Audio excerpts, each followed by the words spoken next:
예, 새 정부의 용산 집무실 계획은 은둔형 대통령이 아닌 국민과 적극적으로 소통하는 대통령이 되겠다는 강력한 의지의 표명입니다. 지금까지 민주화 이후 많은 대통령들이 청와대의 탈권위화를 이야기했지만 현재의 청와대가 가진 위치상, 공간 설계상의 한계를 극복해내지 못한 경우가 많았습니다. 대통령은 취임하게 되는 순간부터 연속적으로 치열하게 국정을 다루기 때문에 임기 중에 집무실을 이전하는 것은 불가능에 가깝습니다. 임기 중에 집무실을 이전하게 되면 그것이 바로 흔히 이야기하는 국정 공백이나 안보 공백을 야기할 가능성이 큽니다. 따라서 임기 개시와 동시에 집무실을 새로운 터전에 마련하는 것이 유일한 방법입니다.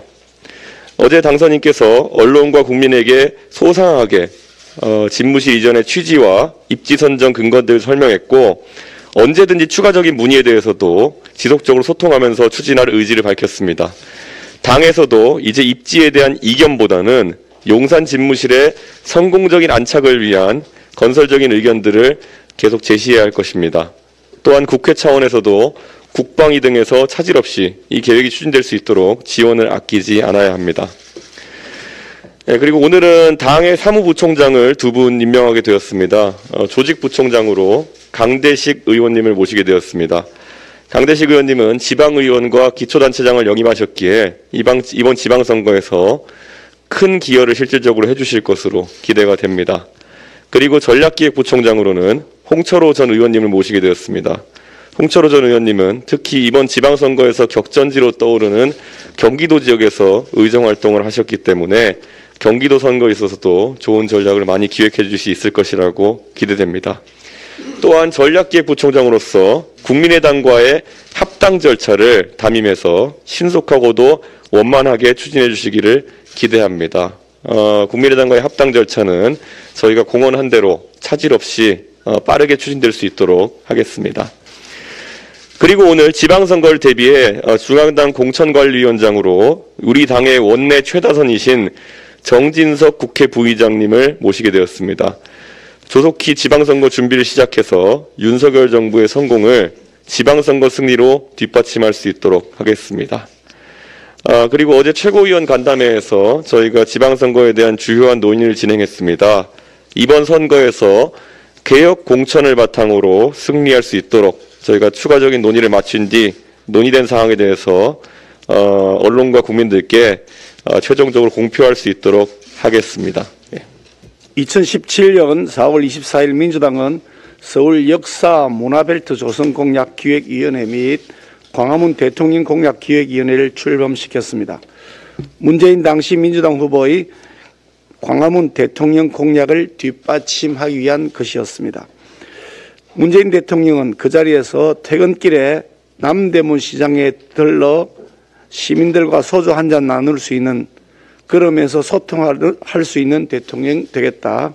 그렇게 될 경우에 지금 북악산과 청와대는 시민들의 휴식 공간으로 돌려드리게 될 것이라고 발언하기도 했습니다. 하지만 문재인 정권 출범과 함께 이 국민과의 약속은 휴지 조각이 되었습니다. 문 대통령은 퇴근길 시민들과의 소통은커녕 주요 사안은 대통령이 직접 언론에 브리핑하겠다, 광화문 광장에서 대토론회를 열겠다는 약속도 지키지 않았습니다. 국민에게 돌려드리겠다던 청와대에 문 대통령의 자녀가 거주하면서 아빠 찬스 논란을 일으키기도 했습니다. 공약 파기에 대한 제대로 된 사과 역시 없었습니다. 5년 전 문재인 대통령의 약속과 지금 윤석열 대통령 당선인의 약속은 그 목적과 취지가 크게 다를 바가 없습니다. 차이가 있다면 현실의 벽을 핑계로 주저앉았는가, 아니면 그 벽을 넘어 국민과 약속을 지키려는 노력을 하는가 하는 점일 것입니다.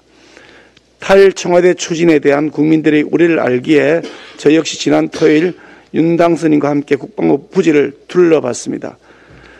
어제 윤 당선인께서 직접 국민 앞에 설명드렸듯이 현 상황에서 경호와 안보, 국민 불편 및 안전, 비용 문제 등을 종합적으로 고려해 선택할 수 있는 최적의 장소라는 결론을 내렸습니다. 어떤 공약이나 정책이든 반대 의견이 없을 수는 없습니다. 하지만 반대를 위해서 이전 비용이 1조 원 이상 소요된다거나 헬기장을 미군이 통제한다는 등의 가짜 뉴스를 퍼뜨리는 것은 국론을 분열시키고 국익을 해치는 행태가 아닐 수 없습니다. 더구나 다른 사람이나 다른 정당이라면 몰라도 국민과 약속을 내팽개치고 어겨버린 민주당이 그런 비판을 할 입장은 못 된다는 점을 상기시켜 드립니다.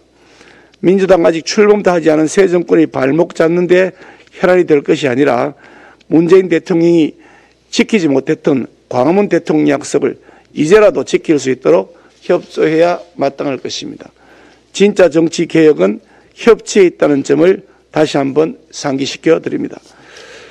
경북 울진과 강원도 동해안 산불 피해 지역에 많은 국민들의 온정이 이어지고 있습니다. 한순간에 삶의 터전을 잃었다는 절망이 다시 일어설 수 있다는 희망으로 바뀌어갈 수 있기를 진심으로 바랍니다.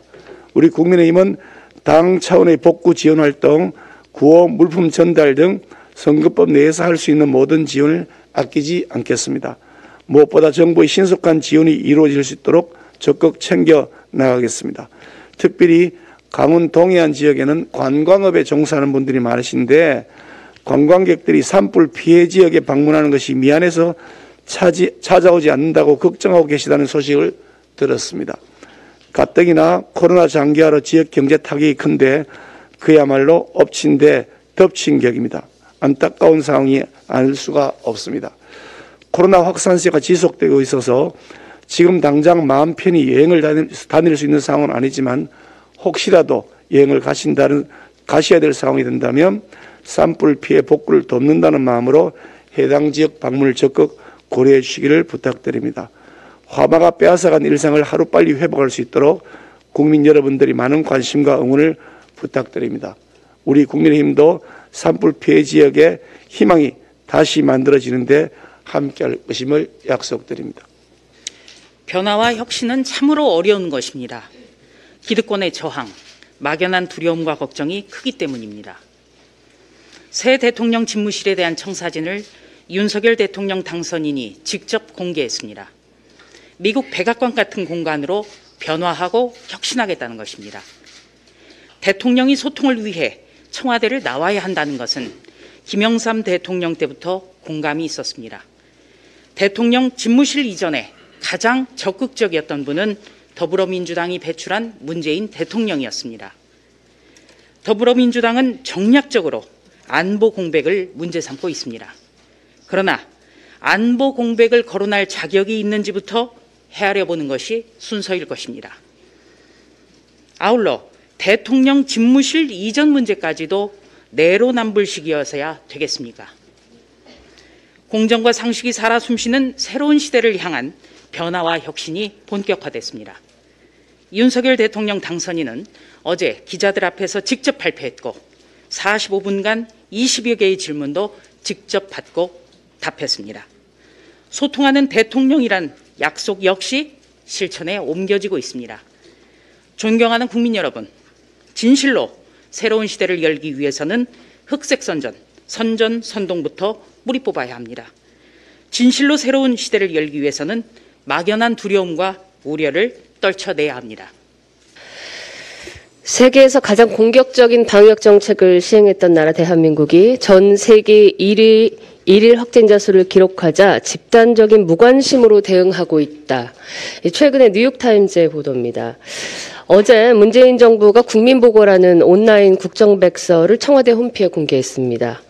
그 내용을 보면은 K-방역의 장점을 극대화하는 것이 가장 효과적인 대응이었고 여러 가지 면에서 참 성공적인 방역이었다라는 평가를 하고 있습니다. 백서라는 것은 정치, 경제, 외교 등 모든 분야에서 정부가 현재 상황을 정확하게 인식하고 판단하며 그것을 분석해서 내일로 나가기 위해서 만드는 그러한 국민 보고서입니다. 그러나 지금 현황은 어떻습니까? 전 세계 코로나 확진자 수의 4분의 1이 대한민국에서 나오고 있다 하고 누적 확진자 수가 1,000만 명에 임박하고 또 국민 5명 중 1명이 코로나에 걸린 상황입니다. 이런 상황에서 또 세계 언론이 대한민국의 집단적 무대응이라는 표현까지 써가면서 K-코로나 방역에 대한 우려를 나타내고 있는 가운데 정부가 현상을 정확하게 판단하지 못하고 또 파악하지 못하고 그저 자화자찬에 그친다는 것은 참 낯뜨거운 일이 아닐 수 없습니다. 무려 3년 넘도록 이 마스크를 쓰고 국민들이 참 어려운 가운데 헤쳐나가고 있습니다. 문재인 정부의 임기가 끝난다고 해서 코로나19 사태가 같이 종식되는 것은 아닙니다. 다음 정부가 잘 대응할 수 있도록 문재인 정부는 이 코로나 방역 상황에 대해서 보다 현실적인 인식을 가지고 정확한 분석을 통해서 차기 윤석열 정부에 제대로 이양해줘야만이 우리 국민이 겪어온 이 고통의 긴 터널을 제대로 끝낼 수 있을 것이라고 봅니다. 문재인 정부의 마지막 책임을 다하기를 촉구합니다. 예, 지난 5년간 이 북한 김정은에게 솔솔 기면서 안보를 팽개치던 이 정권이 안보를 이유로 대통령 집무실 이전을 결사 반대하고 또 엉망인 대선 관리의 주된 책임자인 선거관리위원장을 사수하고 나서는 이런 모습을 보면 이게 단순한 정책 반대가 아니라 대선 불복 심리가 아닌가라고 생각을 합니다. 대통령직 인수위원회에서 예비비 지출을 요청하는 데 대해서도 무슨 대통령직 인수위원회의 권한이 아니라고 이야기하고 지금 사사건건 발목을 잡고 있습니다. 아직도 여당인 이분들이 지금 벌써 천하의 혹독한 야당보다도 더 심한 발목 잡기를 벌써부터 시작하고 있다고 보여지는데요. 혹시 대선 불복 심리가 아닌지, 대선 불복 심리에서 이런 일을 벌이고 있다면 이것은 정말 문제가 있는 그런 행태라고 봅니다.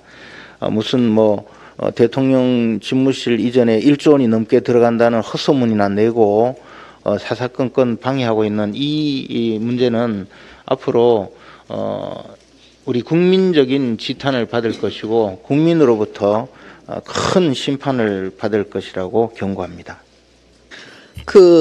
청와대 용산 이전 관련해서 민주당에서 자꾸 안보 공백을 얘기하고 국민들께서 저 이야기가 무슨 뜻이지? 그러면서 계속 걱정하시는 분들도 많으시기 때문에 좀 말씀을 드립니다.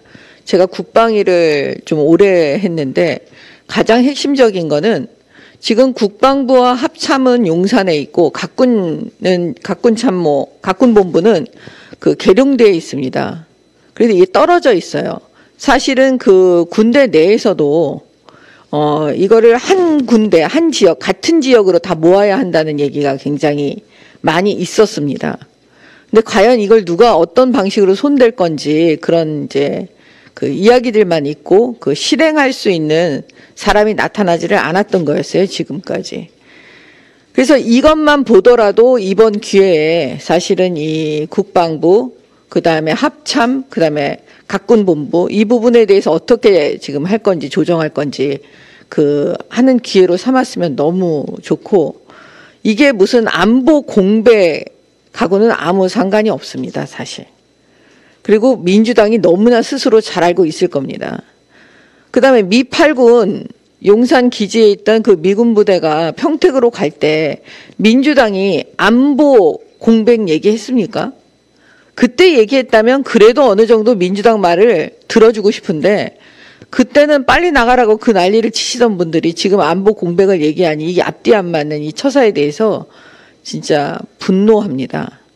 그러니까 안보를 가지고 민주당이 얘기하는 건 거의 코미디 수준이라고 저는 보이기 때문에 우리 국민들께서 그 부분에 대해서는 걱정을 안 하셔도 된다, 이렇게 말씀을 드리고요. 이번에 이제 우크라이나 사태를 보면서 아셨겠지만 현대전은 지금 우리가 어떻게 보면 준비해 오고 있는 것과는 좀 다를 수 있다.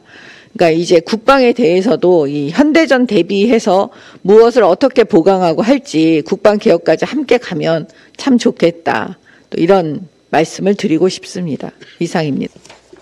유럽이 기후변화와 러시아발 에너지 수급 불안정에 대응하기 위해 원전 비중 확대와 원전 수명 연장을 검토하고 있습니다. 벨기에는 원전 2기의 수명을 10년 연장한다고 밝혔고 영국도 원전 수명 연장을 검토하고 있습니다. 이 같은 맥락에서 기후변화 대응과 에너지 안보를 고려하지 못한 문재인 정권의 탈원전 정책은 아쉽습니다. 과학적 근거를 기반으로 원전을 평가하지 않고 정치적 잣대를 들이댄 월성 원전 1호기 경제성 평가 조작 의혹은 반드시 조사해 잘잘못을 가려야 할 것입니다. 아울러 인수위에도 당부드립니다. 발전원별 원전 비중 시나리오와 에너지 믹스를 검토하는 과정에서 철저하게 에너지 안보 및 기후변화를 고려하고 과학적 근거가 뒷받침되어야 할 것입니다. 핵 폐기물 처리 방안에 대해서도 적극 검토되어야 할 것입니다. 특히 고준위 방사성 폐기물 처리에 대해 국민들께서 납득하시고 이해하실 수 있도록 답을 내놓아야 할 것입니다. 또한 인수위에 기후변화 전문가가 보이지 않는다는 박지원 더불어민주당 공동비상대책위원장께도 한 말씀 드리겠습니다. 대학과 대학원에서 환경과 에너지를 전공한 제가 봤을 때 지난 5년간 문재인 정권과 민주당에서 기후변화 대응을 위해 어떠한 노력을 했는지 저는 잘 모르겠습니다. 기후변화 대응을 위해서라도 탈원전이 아니라 탈석탄을 선행해야 한다는 전문가들의 기본적인 의견조차 묵살하지 않았습니까? 기후변화는 인류가 죽느냐 사느냐의 안보 문제이고 대한민국의 산업에 먹고 사는 문제에 걸린 매우 중차대한 문제임을 국민의힘은 알고 있습니다. 윤석열 당선인과 조 바이든 미국 대통령의 첫 통화에서 기후변화 대응을 이야기했다는 것은 이를 방증하고 있습니다. 국민의힘은 민주당처럼 기후변화를 패션으로 생각하지 않습니다. 아리백도 중요하지만 CF100도 중요하다는 것을 국민의힘은 알고 있습니다. 기후변화 대응과 에너지 안보를 위해 국민의힘이 최선을 다하겠습니다. 이상입니다.